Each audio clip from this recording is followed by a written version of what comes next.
अस्सलाम वालेकुम friends, welcome back to my YouTube channel daily tips with Asma. आज के इस वीडियो में हम आपको बताएंगे अदीमा नाम के बारे में अनोखी और दिलचस्प मालूमात। अदीमा नाम का शुमार लड़कियों के नामों में होता है। अदीमा एक इस्लामी नाम है। अदीमा नाम की इब्तदाई तारीख अरबी ज़ुबान से निकलती है। अदीमा नाम की लड़कियों के लिए खुशकिस्मत नंबर 3 माना जाता है। माहिरीन के मुताबिक अदीमा नाम की लड़कियां बहुत शरीफ होती हैं। अदीमा नाम का मतलब है नायाब और अनोखापन।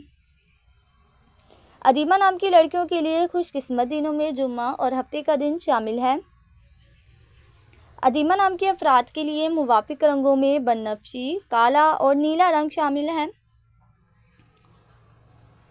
अदीमा नाम के अफराद के लिए मुवाफिक पत्थरों में नीलम पत्थर शामिल है। खुशकिस्मती वाले धातों में हिंसों के हिसाब से लोहा शामिल है। फ्रेंड्स, अगर आप अपने नाम का मतलब जानना चाहते हैं तो कमेंट बॉक्स में अपना नाम लिखें। इंशाल्लाह हम आपके नाम की वीडियो ज़रूर बनाएंगे। Thanks for watching. अल्लाह हाफिज़।